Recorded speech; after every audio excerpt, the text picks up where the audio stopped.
A presentation where things are going to go crashing into Earth, right? And this month I'm doing Temecula disasters. And next month at the public library I'm doing murders and ghosts of Temecula. So, yeah, I know. I'm that guy. So let me see if I can turn this on. And looks like we're ready. So, they say, I don't like to stand up here and just talk. Instead, I like to narrate a PowerPoint show because I think there's much more to see when you look at the slides and pictures and stuff.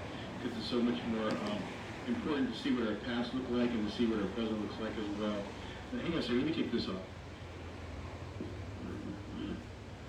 How's that sound? Any better? Okay.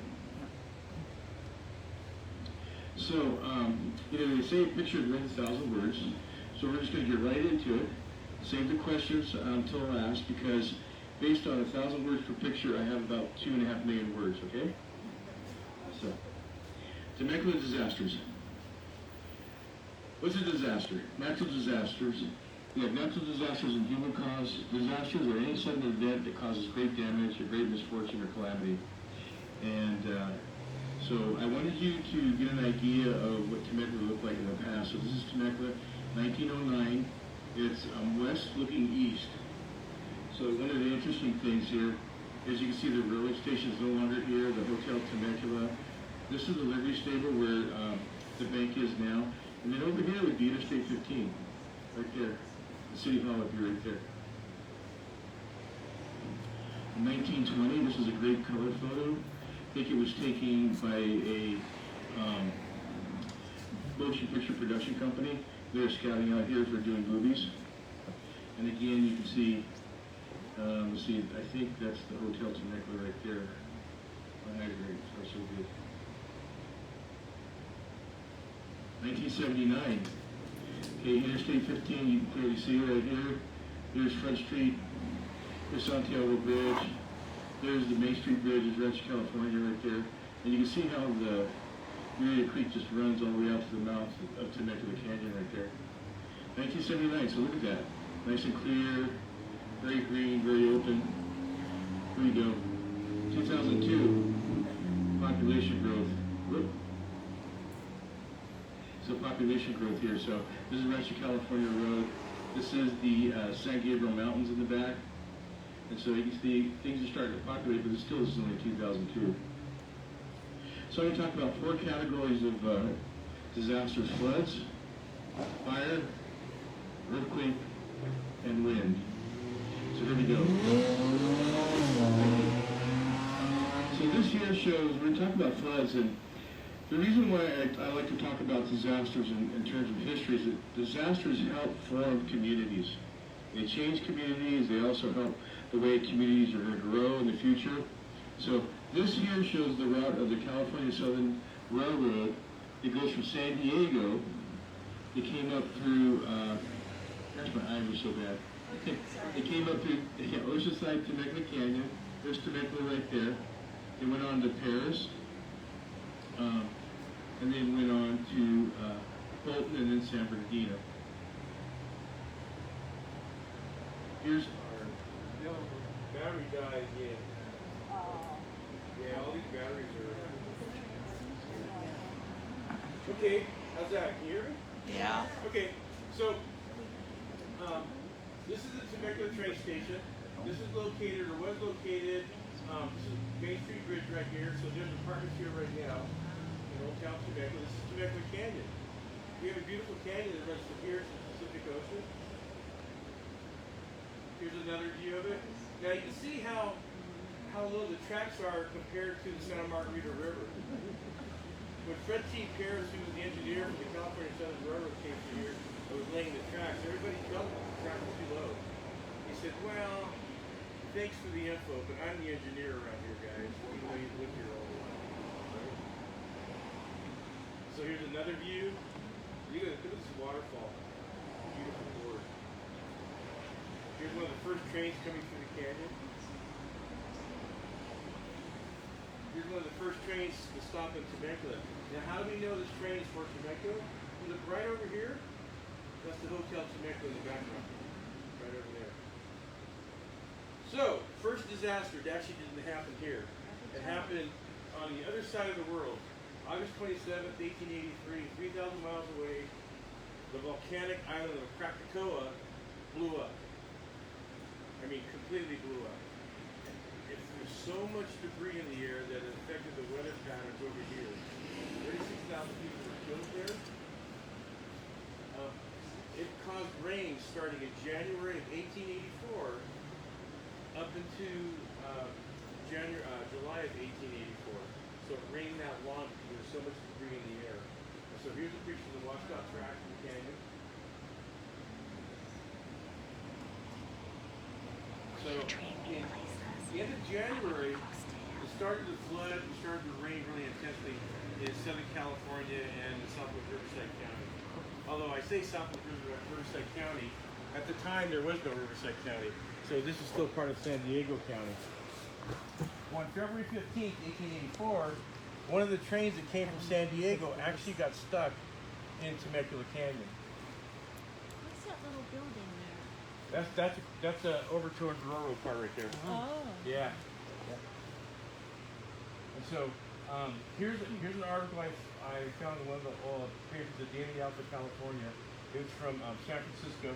It said a correspondent of the National City Record who made a trip to the scene of the repairs of the California Southern Railroad in Temecula Canyon gives it as his opinion that the road cannot be opened before February 1st, notwithstanding the fact that there are nearly 1,000 men now engaged upon the repairs, and most of those people were Chinese workers.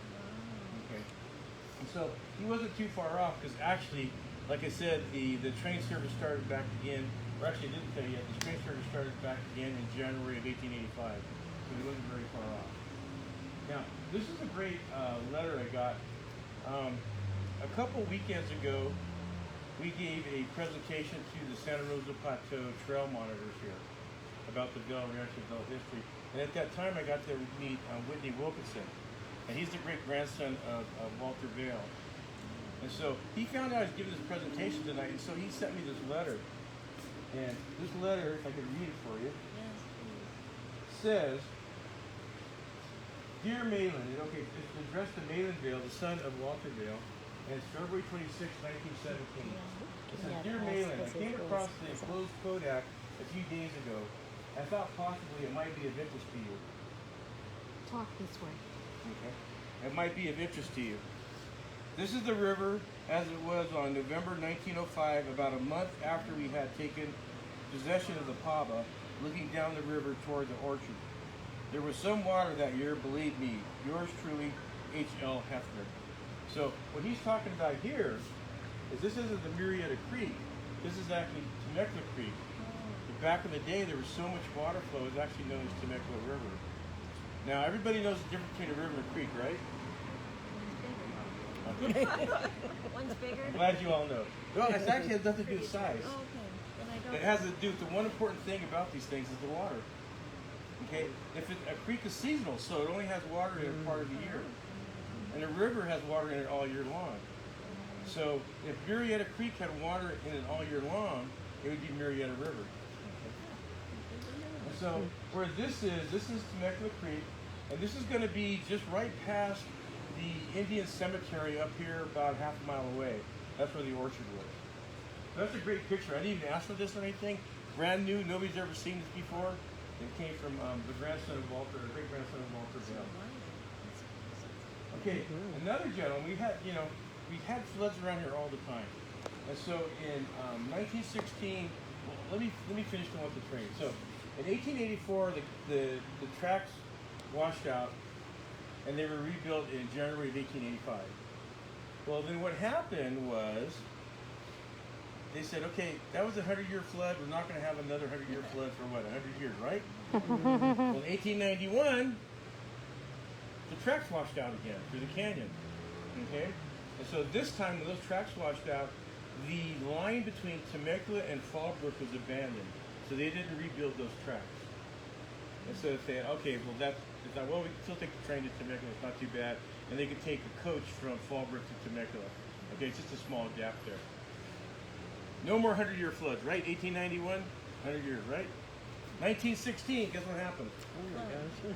Another 100-year flood. Okay?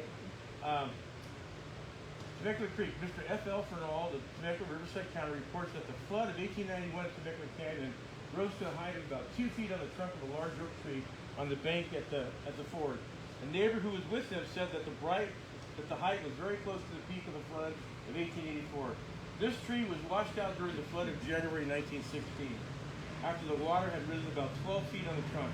The canyon at this point is a solid rock and conditions remain the same for all floods. And lo and behold, once I found that article, this picture made sense. There's that tree right there. Okay. So when the 1916 flood came, the line between Fallbrook and the last stop before you hit Oceanside was down. Okay, so no more lines through Temecula Canyon. So literally, the train stopped and started right here in Temecula in 1916. Now that didn't last very long, because in 1935, with the advent of the road system and trucking and things like that, they decided to rip up the tracks. So the tracks from Temecula to Lake Elsinore were ripped up. And so there was no longer any more train service here. Picture of 1916 flood, Front Street. This right here we think is Fernald Garage, which would be about the place of the Frontier, two-story Frontier building on Front Street. It used to be a beautiful brown building. Now it's kind of a gray, building. I believe this to be the Paula Bridge.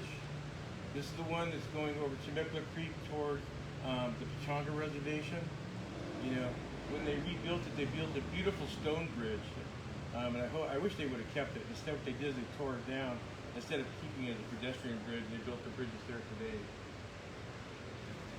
Like I said, there's been a lot of floods, documented floods, okay?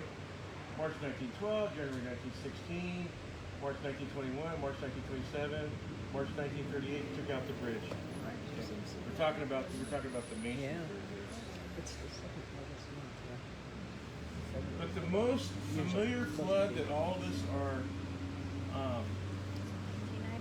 that know about is the one that happened in 1993. I was here when that happened. Me too. Okay, Me so too. most people were here when that happened. So, January 16, 1993, almost 7 inches of rain in one day. Now, considering our annual rainfall here is about 4 inches, I think, our annual rainfall, that's a lot of rain. So, for a 2-week period, it rained almost 18 inches in Temecula. There was $25 million damage in Riverside County, $10 to $12 million between Temecula and Murrieta, $100 million damage in Camp Pendleton, and 500 people had to be rescued from the Old Town Temecula area. And so from beginning of January to the end of February, the storms in this area produced 20 to 40 inches of rain. 1993. So if somebody tells you that it never rains here, just shake your head. Just say, just wait. So here's one of the articles. This used to be a real estate office, kind of where Starbucks is on Front Street. Where the building is, as you enter in Old Town. Here's some of the headlines. Unfortunately, 6 people died. As it is when there's flooding in the areas where there's streets and stuff and people aren't used to that, they misjudge how deep the water and how fast the water is. They try to go across those ways. And unfortunately, it was a family that had a baby with them, and the baby was swept away by the rushing water. Did the family live? No, they're part of the they're all 6 dying. passed away. It was an SUV that went into the... So here's the rain gauge. It shows, it just shows all the rain we got. It shows Temecula got 4.25 in 24 hours total, and season to date is over 18 inches. And last year, the season to date was 4.22. So we got 14 more inches of rain than it normally does. Here's an aerial view of the Murrieta Creek running through Old Town. Now that right there, that's Rancho California Bridge right there. Rancho California Road Bridge. Here you go. Here's the Main Street Bridge right here. The Hotel Temecula. Right here is where the train station would have been. It's taken over by the apartments. Look where the water is. Literally. Again, another picture of that. I mean, it was totally demolished. They tore it down. This gentleman to show you. This is the buildings right there on 4th and Front Streets. Kind of next to the antique mall right around there. And he's showing you how high the water came up in the business. Some of the damage caused by the flooding after the water receded. These pictures were given to a friend of mine. She was living here, and she went down there right after the flood. She took some great pictures. So thankfully, we have these. Here's the Front Street, looking south. This is Penny Pickles. Oh. You see the bank. This is the water after the water's gone down.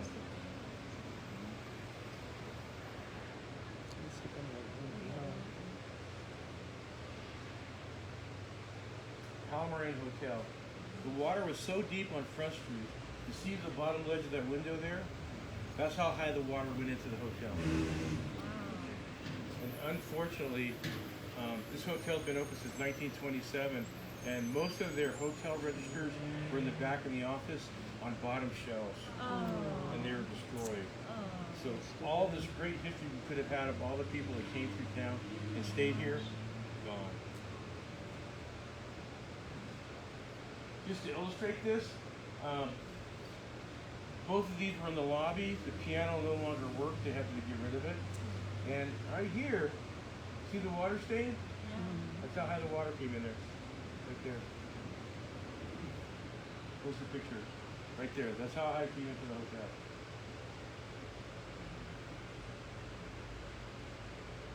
Now, we have a brand new steel structure that was built in 2014, a beautiful one, 152 feet long. It resembles a railroad trestle that goes over rivers and things like that.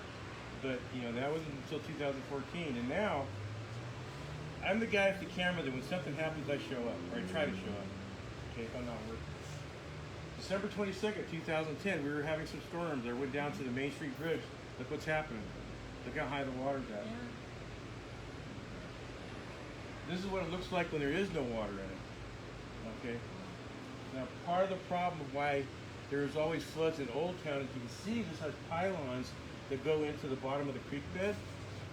Well, when all this debris comes down the creek, guess what that acts as? A dam. So, now, like I said, I'm taking pictures. This is September 2015, right before they started to do the phase where they were cleaning out the creek and reinforcing it. They couldn't do it any earlier because the Murrieta Creek and Temecula Creek are part of the Santa Margarita River tributaries, and those are all managed by the Army Corps of Engineers, the federal government. And they had to do a study of all the waterways and tributaries in this area before they could even approach us. As a matter of fact, I was in the library last week going through that study trying to pull out some more information. It was completed in the year 2000. And it's like this thick with maps and everything, and I was like, whoop. So I took a couple pictures. Okay? And look at this, 2015. See how much silt's in the bottom of there? All the bushes, the small trees and everything. Now you gotta remember, okay, the creeks, especially Murrieta Creek, is the lowest point in our valley. So whenever it rains, no matter wherever it rains, all the water's gonna go down to that point. So where I live in Paloma del Sol, right where the TVHS is. That's 1,200 feet there. Water always runs downhill. During the heavy rains, before they widened Rancho California Road when it was 4 lanes, the right lanes were always taken out during the storm season because it was full of water. People couldn't drive their cars down there. All headed toward the creek. Santa Ana Mountains, all that water goes into the creek. From Murrieta, Santa Gertrudis Creek goes into Murrieta Creek. All the rain from Murrieta, Lake Elsinore, goes into Murrieta Creek. And it all heads our way, and it all kind of funnels through Old Town, heading out to the mouth of Temecula Canyon to meet up with the Santa Margarita and go out to the ocean. So that's 2015. So this is kind of their plan. This is what they had proposed. They were going to do it in phases. So you can see over here, this is kind of what existed, and they were going to widen and deepen it. But they're also going to have an area, a riparian area for wildlife and things like that. Okay, but I don't know how they could do that, or I don't know where this is at, because I think combined, this whole distance was 250 feet. And that's not how wide the creek goes through, at least through Old Town. It's not that wide. So, they started working on it. Here's a picture, September 21st, 2017. Like I said, I'm down there taking pictures, because you never know. You know, today's picture is tomorrow's history, right? Right. Okay? So, they're cleaning it out. Look how deep it is. They deepened that thing so much. You know, they reinforced it and everything, cleared it out. And it's a good thing they did, because the following spring, it rained, and it rained. We had like 3 or 4 good days of rain. I went down there to check this out, and I didn't take a picture. I don't know why, but the water was like right to there, like about 5 feet, 4 feet to the top of the new channel. That's how much water was there. This is taken yesterday. Okay, so this is the same view looking north. Look what's happening. The channel's starting to fill up with silt again. And look what's happening here. All these little bushes in here. And so they've actually come through and they've actually kind of bulldozed the channel right in the middle of the creek, so the water flow will be unimpeded when it goes through there. And that's looking north, okay? So that's looking through that's Rancho California Bridge right up there, okay? This is looking south, okay? That's the First Street Bridge right there. And beyond that, that goes over to the Temecula Canyon. But look at bushes and trees again. Look how much silt's in there. It's piling up, okay? So they're going to have to mitigate that every year. Even though that they did all this reinforcement and everything, they're going to have to constantly go in there and dredge this thing out. Otherwise, we're going to be back to where we were. And so they did this in phases. They did a phase where I think phase 1 was from the mouth of Temecula Canyon up to the First Street Bridge right there. And then phase 2 was from the First Street Bridge through Old Town. But it didn't go all the way through Old Town. Okay? Or it didn't go all the way through Rancho California Road. I think it's supposed to go to Rancho California Road. But literally, it only went as far as where the arches are in Old Town. So if you go past that and you go Rancho California Road north, you're looking at what it used to look like in 2015 with bushes and trees and a bunch of silt and everything. You with me still? Yeah. Okay. What's that building on the left there? Okay, so The red building? this is on the city's website. This is a 100-year flood zone designation, so this is the part right in here. All this, I guess it's pink on here, okay? But they also, besides having rivers and creeks and streams, what else do we have? Quite a few here, actually south of Riverside County. It involves water. Aquifers? Dams. Dams. We got a lot of dams. So here you go, dam hazard zone designation. So this basically shows you who's going to be in a Compromised. problem if the dam ever goes. Earthquake. Okay? So like, what do we got here? Bell Lake? Look at all this area that's going to be impacted. Up here is Lake Skinner. Look at all this area right there. Okay, up here is Diamond Valley Lake. Look at all this area right here. Okay, up here, Lake Elsinore, right? Look at all the areas going to be impacted there. All those homes that are in the end of that dry basin in Lake Elsinore, I remember when they built those and they were worried about them. I couldn't believe it. I said, I mean, the shore was there, right? And all of a sudden you start seeing building stuff in that place. I go, wait a second. What? There's a reason why it's flat, Yes. okay? Because that's where the water collected. And then, whoops, sorry about that. And then up here, guess where this water is coming from? By Menifee. The Paris Dam. We got Paris Lake up there.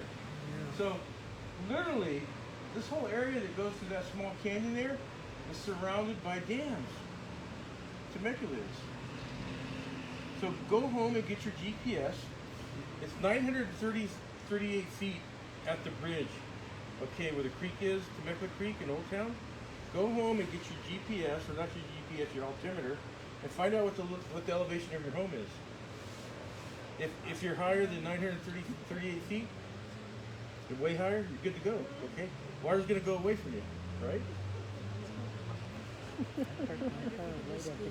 I'm the disaster, right? Pretty safe. I'm going to go. Yeah, Okay, it's so- pretty safe. Grab my camera. Monsoon rains.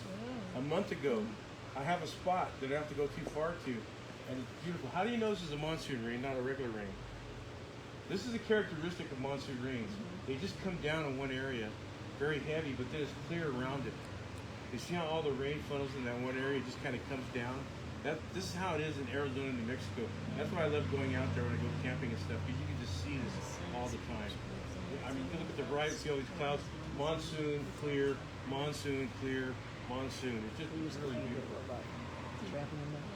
And the thing about monsoon rains that are probably more dangerous than regular rainfall is this: lightning.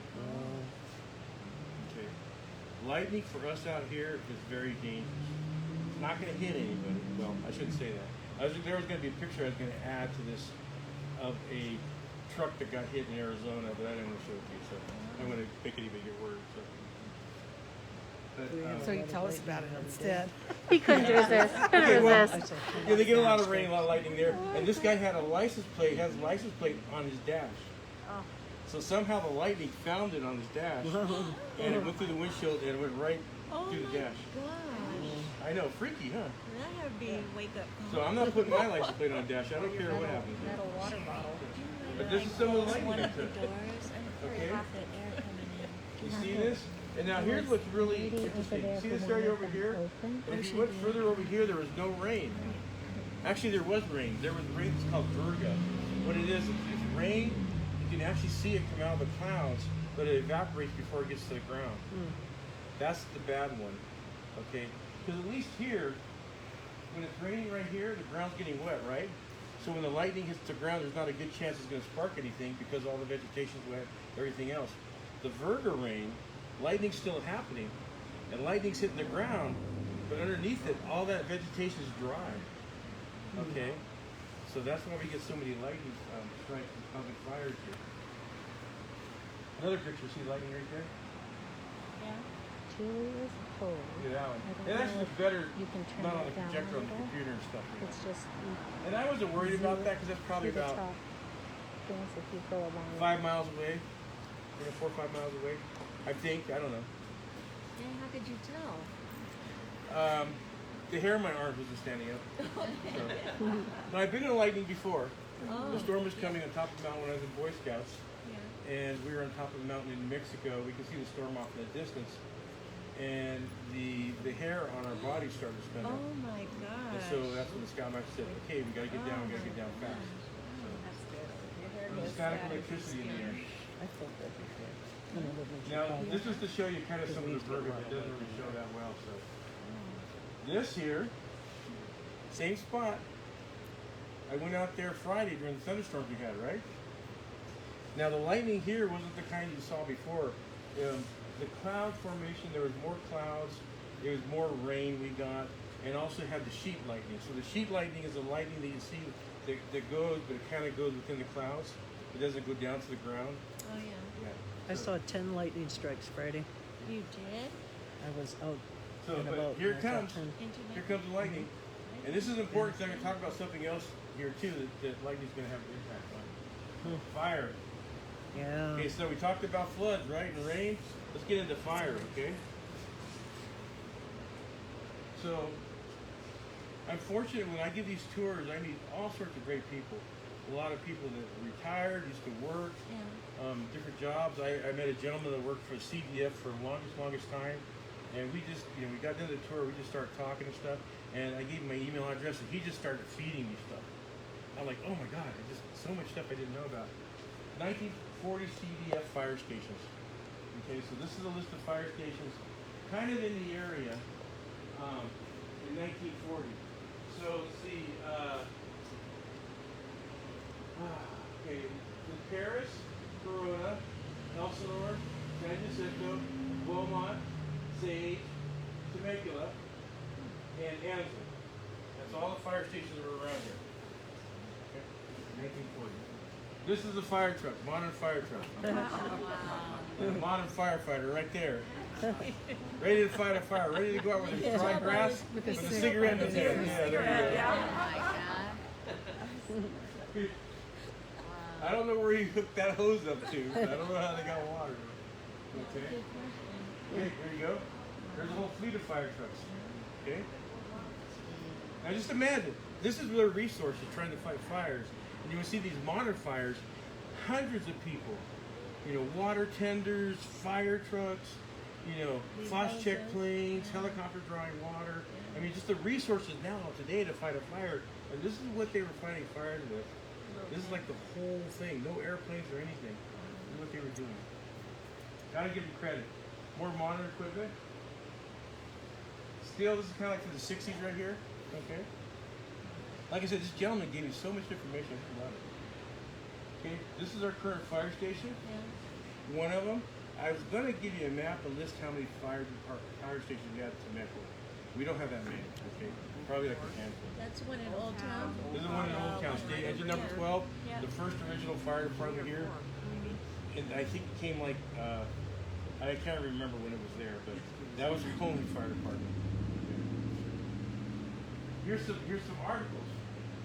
December 8, 1911. A fire which had been burning fast for several days in the Temecula Canyon was swept by Tuesday's high winds over many acres of timber in the Santa Rosa Range. For a time, the fire threatened the ranch house and the Swaggin Ranch, but was finally set. December 8. July 31st, 1914. Forest fires raged south of Temecula. Forest raged busy. Few fires were started in one day south of Temecula. Hundreds of acres were burned over destroying trees and beef food.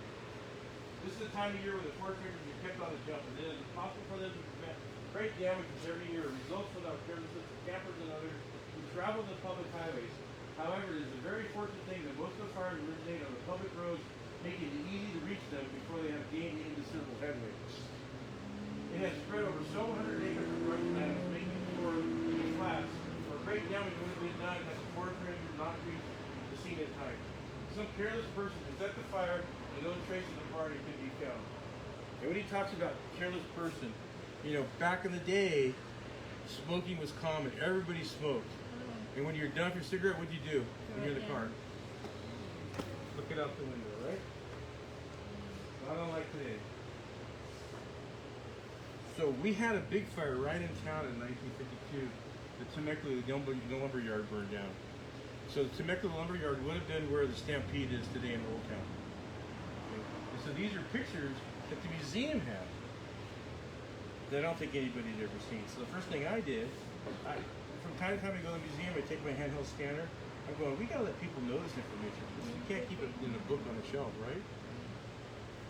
Look at this.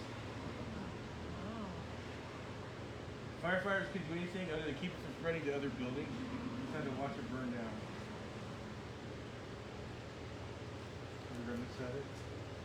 I met Carl Watson.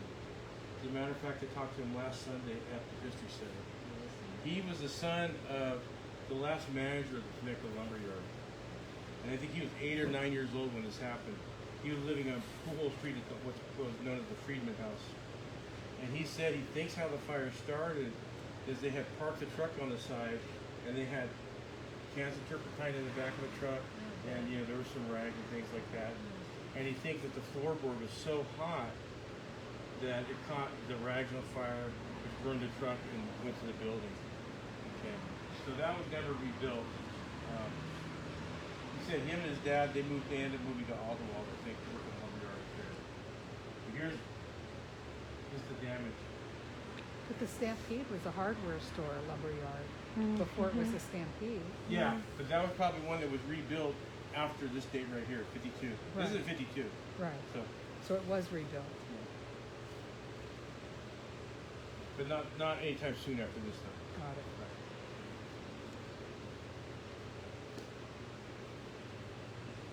Now, it's a great, I'm glad he told me a date because I found this picture and I couldn't date it, but now I can because look what's left over right here. That's where the lumber yard was, and that's what it remained of. This is Old Town Temecula. This is looking north. On Front Street, this is Main Street. There's the Wealthy Building, the bank, 1909 building. There's the Burbs. Okay. Here's Swing In Cafe, here's Swing In Cafe and a Swing In Motel. Oh, there was a motel? Yeah. I didn't know that. Yeah, I didn't either until I saw this picture. I started looking at it. When it was demolished? Yep. Most of these buildings are wood. Yeah, yeah. Okay, so they don't last the test of time. Okay.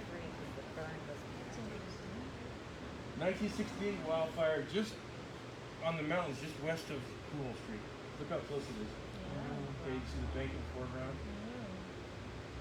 Recent area Temecula fires. Okay, so I went through and picked out some of the largest fires. I only had to go back to 1987. Now, one of the things in looking at this I wanted to point out, and this is going to talk about another thing we're going to talk about, is we haven't got our Santa Anas yet. October's our Santa Ana month. That's Okay. supposed to be the worst. Look right time, here. It's October. Look. Let me show you that. Man. Look right here. October 26, 31st, 1993. Here, Winchester in French Valley, 25,000 acres. October 21st, 27th, 2003, 7,000 acres, southwest of Duluth. Here's a mountain fire, October 26th and 30th, almost 10,000 acres, northeast of Temecula. Okay? So you see a lot of August and September, August, October, August, October, August, August. All right? So we're not out of the fire season yet. As a matter of fact, when the Santa Anas come, it's going to be our worst time. And especially this time of year, because everything is so dry, you know, I'm hoping that we can escape what's been happening in Northern California for the last 3 or 4 years. You know, it's just really sad. And the last fire we had was the Chaparral fire. That's a big one, 1,500 acres. Luckily for us, this was more west on the border between Riverside and San Diego counties. But you could see it. I came to Old Town, I went, what the heck? You see the smoke go straight up? When it hit the air curves, it went straight towards Elsinore or Wildomar. Okay, it went up, made like an L shape and went right that way. Then, okay, keep on hitting the wrong place. Then, you know, just a few weeks ago we had the Ruba fire, which is right behind Paula, off of Paula Road, right where the casino is, okay? And there's a small canyon there. There was so much smoke in the air, I thought it was for sure a bigger fire. As a matter of fact, when you were watching it on Facebook, because I watched all the fire departments and everything, Cal Fire, they said it was about 100 acres. When everything was dead in sun, it only turned out to be 54 acres, thank God. There was no wind. If there had been a wind and it had been bloated up that canyon, it would have started taking out the whole back there, that back way to Paula. But here's one that I know that Mac is very familiar with.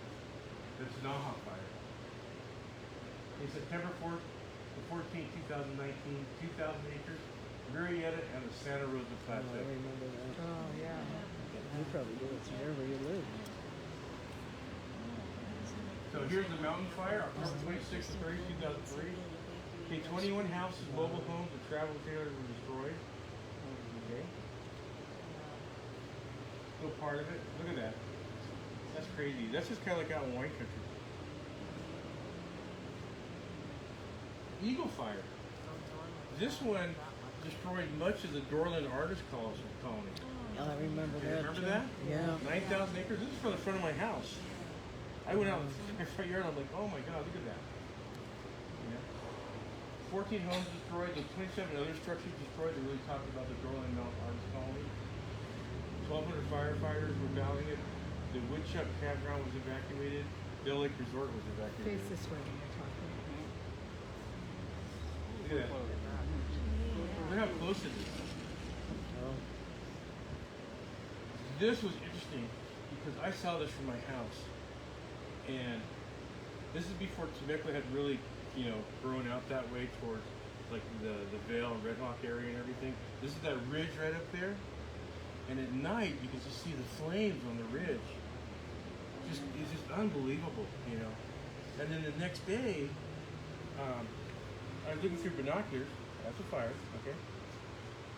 And there was a house up there. And the fire department had saved the house. Everything around it was burnt.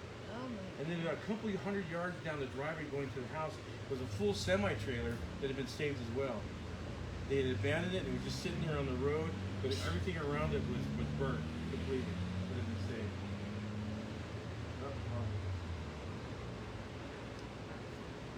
Look at that. Yeah. Paula fire, 2,400 acres. Okay, kind of in the same area we were talking about just now. Look how much smoke that throws up. It's only 200 acres. The buck fire, 2,700 acres near Guanga, lightning caused. Everybody's talking about, the burger rain and lightning caused. There's no water coming to the ground. 2014, this showed all the fires were happening in that area in that year. It's unbelievable. And just to give you an idea, I found this online as a satellite view, where they can actually see the smoke from the fires in the satellite. And that's what's circled over here. Sorry, this is a new clicker for me, so I'm getting used to it. So you can see the smoke from the fires. You see Temecula, I marked it right here for you. You can see how close you're relative to that. Dale, you need to face this way. Oh, sorry. This was June of 2016, called Temecula Fire, about 140 acres, right along the 15. Literally, so guess what caused this? Cigarette. See it there, right there? See it? Let's see what's in that smoke. Yeah. There you go, propane tanks. How about that, right? There's a propane facility right there. That's what they had to prevent it from getting to. Look at that. And a rocky terrain. So the poor firefighters have to climb up that to get to that, to help put that out and suppress it. Luckily they had water dropping helicopters. Now this is the Tanaha fire. This did considerable damage. Terrible. Santa Rosa Plateau. Almost 2,000 acres burned, 1,200 people were evacuated. Some of those 2 of those 1,200 people were the parents of my future son-in-law. He's not my son-in-law, but at that time was future son-in-law. And so they came over to our house. They had to leave their home. 2 structures were damaged, 3 injuries, non-fatal. Causes believed to be lightning. Max shaking his head. Oh, no, that Yeah, guy. I thought yeah. they had that guy. Yeah.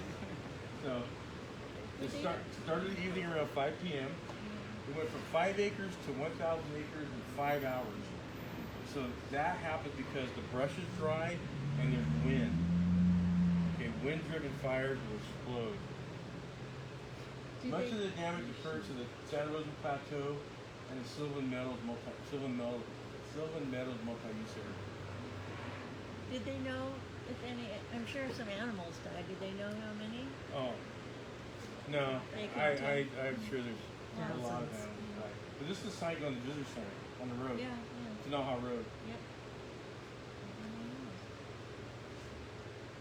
The gate to the visitor center. And this has all since been repaired. The pavilion back behind the visitor center. Look at that. So many Like a oak moon trees ski. burned down. Trail there, That's see? sad. Look at that. That doesn't look like here. That looks like the moon, right? Looks like snow. Mm-hmm. Now this is what's really interesting here. I actually found this on old footage from the KTLF5 newscopter that was in the area. Now what's very, very interesting is this arrow's pointing to the visitor center. They saved the visitor center. Yeah. And the house is there, right next to it. Everything around it was destroyed. But see what the fire department did when they were protecting the property? They dropped frost check on the trail, the existing trail. There's already a 5-foot trail there, cleared vegetation, and they used that to. Up here, there's another trail. I think it's this water line, probably up there. But he did the same thing. See how it stops right there? So they used the existing trails to their advantage to help stop the spread of the fire.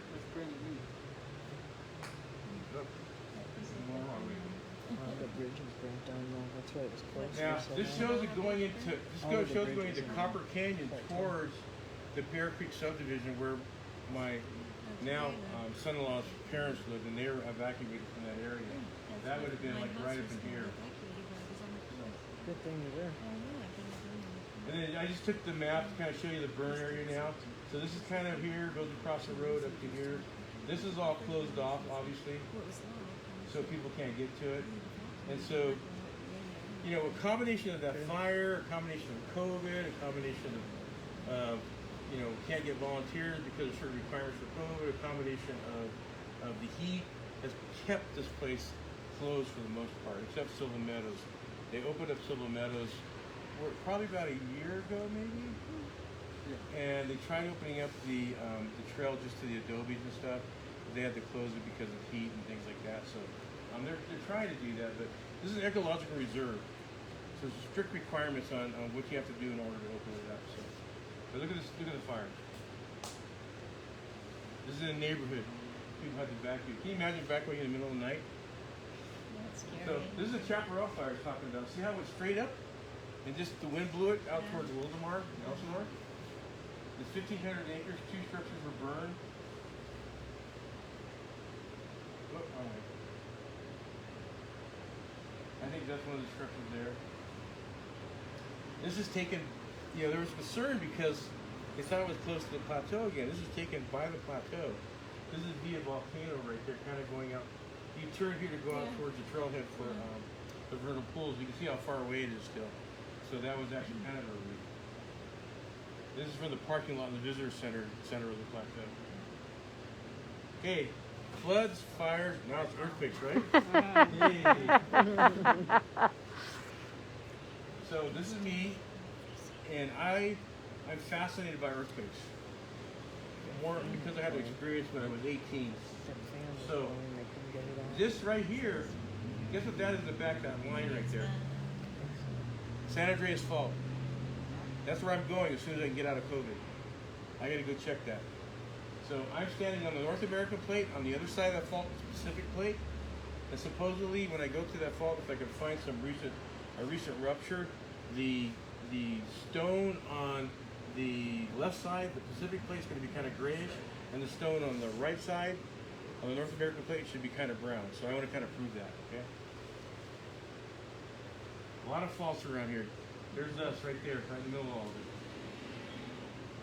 Big historical earthquakes from 1769 to 1899. These are estimated. Now, a lot of times, the way they estimate these really old earthquakes, obviously we didn't have Caltech or seismographs and things like that. They do trenching. So they actually dig out a fault, and they go down, and by measuring and looking at the layer and the way the ground shifted, they can kind of estimate the size of earthquakes. 1899 earthquake happened on the San Jacinto Fault. This is damage to one of the unreinforced brick buildings here. The San Jacinto Post Office. Again, it's brick and masonry. San Jacinto earthquake happened on December 25th, 1899. 4 o'clock in the morning. So probably before most people were up. It was 10 miles southeast of San Jacinto. The magnitude was estimated at 6.5. The fault involved is the San Jacinto fault. This felt San Diego, Needles, and Seligman, Arizona. 30 aftershocks the same day. 6 people were killed. It was hardest hit was in San Jacinto and Hemet. All brick buildings were damaged or destroyed. There you go. The front of the house looks great, right? Go to the backyard. It's gone. Back of the building's gone. Now somebody said this might have been the Machado adobe, but I'm not sure if that's true or not. Talk about how losses are piling up every hour.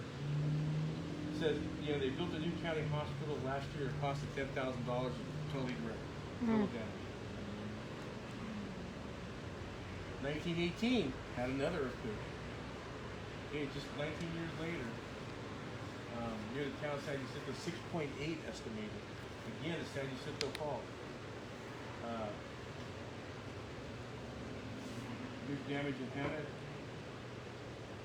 Hemet National Bank. This is a mile north of San Jacinto. This is part of a road. Oh, I had the post office here twice. Okay. San Jacinto Fault. Where is that in relation to us?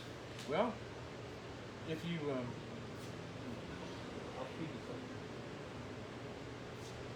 So, if you go east of here, it's going to be west of the San Andreas Fault.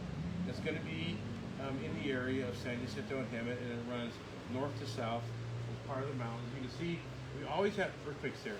If you ever see in the news about when we have an earthquake like 3.4 or 4, something like that, and it says, so many miles northeast of Anza, San Jacinto Fault. Okay? And so here's what I took, just like in 2013, I just happened to get out. I monitor earthquakes now on my phone. And so you can see, here's Temecula, and that's where the earthquake happened, so it's not that far from us. This is just something on the USGS site. They ask people to call in and to rate how much they felt, and that way they can determine, the fault location, the shaking, and everything else for planning purposes. Again, here's another one here that shows the star's us. The star's going to be us. Secondary faults. This is the one for that 4-point fault I showed you earlier. The secondary faults within 3.5 minutes of the initial earthquake. So we have a lot of faults around here. So if a large earthquake happens on one fault, it actually reduces or adds stress to the adjacent fault. And sometimes that triggers a earthquake on that fault too. And the size here, where that arrow is pointing, that's Temecula. Pretty much. Oh no, that's not. That's the earthquake, but I'm sorry. I don't want to scare you again. Here's Temecula right here. Okay. That's the initial earthquake right there. 2016 Valley earthquake. See where the earthquake happened up here.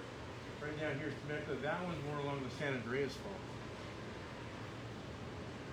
Another one. Okay, this is going to be more along the San Jacinto fault. That red line is the San Andreas fault. That was 2016. The blue dot's us. Again, the shaking. Another earthquake 2017. So I mean, they were right there, folks. You see how close it is. There was one. This is the San Andreas Fault. This is up in Central California on this the Garcia Plain. It's the best defined, view of the fault. Okay, Pacific Tectonic Plate on the left, North American Plate on the right. Pacific Plate's going north, North American Plate's coming south. Well, actually, yeah. Yes. So eventually, LA and San Francisco will be right across from each other.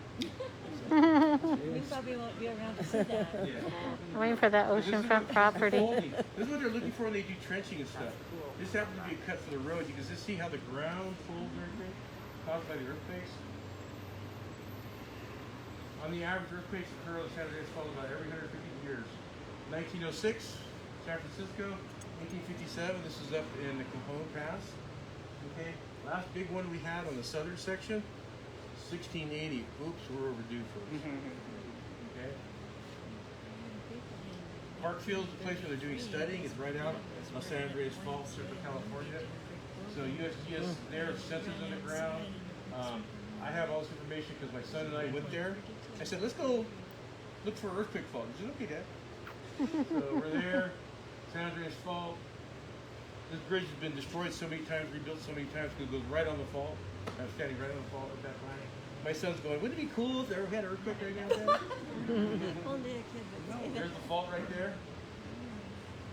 There's sensors in the ground because they're trying to measure movement. They're trying to figure out a way To predict. to predict earthquakes enough to where they can allow some warning. Okay.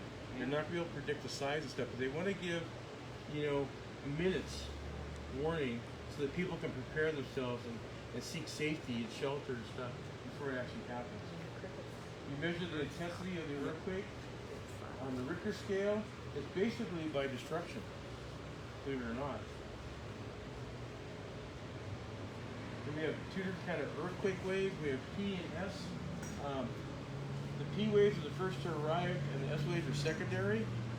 So if you hit the P wave, is going to be like a jolt, right? And then after, it's going to be kind of that rolling thing. Okay, the closer the P wave and the S waves are together, the closer the earthquake is to you.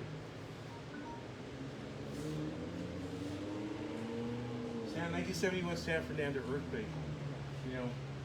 Southern California wasn't really prepared for earthquakes, especially in their engineering. These are flyover and overpass supports. They just gave way. Same thing happened in 1994, Morpheus earthquake. Since that time, they've been retrofitting these. They actually retrofitted overpasses on Interstate 10 and Highway 91 by San Bernardino, right outside my office where I was working in San Bernardino.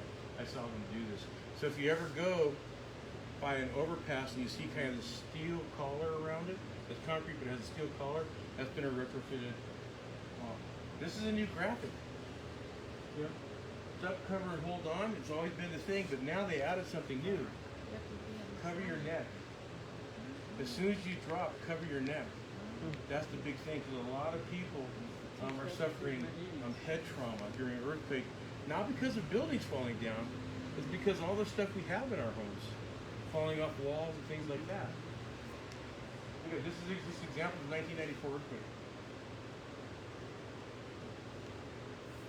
See, everything that's in the kitchen, in those cabinets, came out flying. And I saw this picture, and I had child safety locks on every drawer in the kitchen and in the house. And after a while, my wife, they made me take them off. You know? But it's just a simple one. You just push it, you know, open it up. You just need something to prevent that from opening up and everything flying out. That's all it takes. Look at that. Just amazing. It's a garage. Some people had said that, you know, their microwaves flew off their counters, their stove, or their refrigerator came from a wall and like walked across the floor. This is a child's room. Look at how close to 1971 and 1994 were. And the big thing they were worried about at that time, look where the LA Dam is. So this is the 1971 earthquake. San Fernando earthquake, 6.5 magnitude, 65 people killed, 2,000 injured. Most of the deaths at the Veterans Administration Hospital. There's a very old building, masonry building in San Fernando Valley. Oh, that's sad. This earthquake caused California to wake up and enact some seismic safety standards we never had before. One of the things was that any new building, the house had to be attached to the foundation now. It had to be bolted to the foundation. Most construction, especially in Old Town, you know, they're building buildings all the time. You look at some of the old pictures, they're just up on wood, you know, high enough from the street so that the mud wouldn't get into their business when it rained and stuff. The other thing is, you couldn't build within 50 feet of a known fault. So if I'm a fault, then you can't build 50 feet on that side or 50 feet on that side. You have about 100 feet. But if you look at some of the old maps of San Andreas, especially where it goes up through Marin County, out into the ocean, it's going right under people's homes and subdivisions. Literally, people are building right on top of it. Okay. Now, if you drive around Temecula, and you see these kind of weird strips of land there's parks at that are really long and kind of narrow, guess what I'm guessing those are? Just saying. That's true. I know somebody who has a house that next door is just vacant land, and he said that's because that's an earthquake. Yep, that's exactly that. So I hope he's earthquake-proofed his house. San Fernando earthquake. There's the Veterans Hospital we're talking about. Look at this is a home. You know, they had to start thinking about dam construction. This is the pole. This is the San Fernando Dam, and they actually built the Sepulveda Basin as a result of this for all the runoff in case the dam would go over. Well, look how close it came to being breached due to the earthquake. Now this one here is, I think, this is 1994. Look at the freeways. Northridge. 6.7, 4.31. Epicenter was in Reseda, San Fernando Valley. Generated by an unknown fault. We only know the existence of a fault if the fault breaks the surface of the ground. Then we know it exists. But right now, there's probably faults everywhere that we don't know about until it flies. So, 72 deaths, 8,700 reported injuries, 20,000 people are homeless. 670,000 residents in LA were without water. Another 180,000 people in LA had reduced pressure. $25 billion estimated damage cost. Damage occurred up to 85 miles away. Okay. To prepare yourself for an earthquake, this is for any disaster. Water, have water on hand, okay? If a water main breaks, you're not going to have any water pressure, you're not going to have any water. You need water, right? And I'm not speaking for everybody, but I'm the age now where I have to have my medication. Okay? I take medication daily. I keep 3 months on hand. Okay? because everything's electronic today. Power goes out, systems go down. They can't fulfill prescriptions. They don't have any records. Okay, they can't open businesses. People go, well, I don't have any electricity. Well, I'm going to use gas. I'm going to go to a gas station, use gas to run my generator. Gas stations won't run without electricity. The pumps won't run. So now I keep a solar panel. I have a 100-watt foldable solar panel on a mini power station in my house. I use it for camping, but I use it also for emergency stuff too. So you got to think about these things. I remember this. This was Martin Luther King weekend, because and it was a Monday, and I think it was like a little bit less impactful because it wasn't a work day the next day. Oh, that's a good point. That's actually a very good point. Yeah. And I remember this because I was living in Temecula at the time, but we hadn't bought a home, I don't think yet. Or maybe we had on this one. I just know that this was the earthquake that caused us, first time ever, to get under the kitchen table with my wife and my kids. Oh no, this wasn't the one. I'll show you Oh, the yeah, one that was now. my outlet the day I moved here. So you can see, right here, Oh my gosh. a poor officer responding who lived out of the area was driving in the dark and was coming to help, and he went off the edge. Gas mains broke. You have fires everywhere. Water mains broke. You have floods everywhere. I'm not here to scare you. I'm just trying to prepare you mentally for what you need to do. I mean, we only have like 5 or 6 fire stations in town, right? And something disastrous happens, they're going to go to places like hospitals and schools and stuff like that. Gas lines. So you're on your own. I don't want to, you need to be resilient about this. Buildings that have those drop-down ceilings, those tiles and stuff in it, the white ceiling and stuff, they're just held together, just held up by those light fixtures. Look at that. Classroom. Like I said, good thing it was a holiday. No kids in there. Right? If it had been a holiday, it'd been very different. That's my house. I wanted to show you what this is a requirement now, where the frame of the building has to be bolted to the foundation. I had to clean up a little bit to show you that. Okay. This is what happens when the frame of the building is not attached to the foundation. It just slides off the foundation. Doesn't have to move very far. But this is what happens. These are older homes. Oh, they're so beautiful. And it totally destroys the home. You can't recover it. Now this one wasn't too bad, but look at it, knocked off. This is a modern home. You can see it's not too bad, but still got some structural damage. This is that apartment complex in Northridge. Have the underground parking, and it pancaked on top of it. The Kaiser Permanente Hospital. That's that apartment complex. Look where the cars are. See how flat they are? This is the street.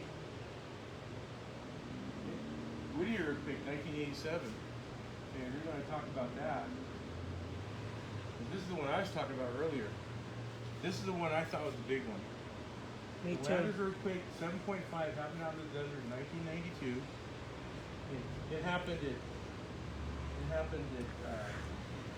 at 4:57 in the morning.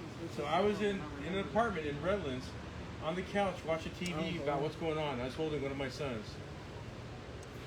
While I'm watching TV, and I'm right by the front door, the second one hit at 8:05. Okay, at Big Bear. I was out the door in 2 seconds, maybe a second. And yelling for my wife to run, which I shouldn't have done. She ran out my other son. I got outside so fast. Our apartment complex was 2 apartments on top of 2, and the fronts all faced, and it was the door, and then it was a sliding glass door for each front, and the glass on each one was vibrating like this. I literally thought it was gonna go pop, pop, pop, pop. Very long driveway. You can see all the way down. Covered parking this way, parking in here. See a very long driveway. I'm out there. The cars are bouncing up and down like this. Okay, and I've seen the ground doing this wave stuff. If you're reading my mind, I was going to say that's the first time ever. I'd always heard of, what's a wavy one? What's one that feels like that? A rolling one? And I was like, whoa, this is a rolling one. I can tell now. I could see it. I could see the ground. That was the worst. That, Right there at the base of the hill. kind of where they come down right there. That's where Redlands is, just right to the right of San Bernardino, literally. And as the crow flies, it's, not what, 15, 20 miles, something like that, San Bernardino. I thought that was the big one. Yeah. That to me You were felt gonna like try the to big go one. close. We were having continual aftershocks. I think it's the Our fan, isn't it? anxiety of everybody You that turned lived in the- that area was so Oh, high did for you? so long. Should I close it? Set up. So this is What what do you happens real think? quick.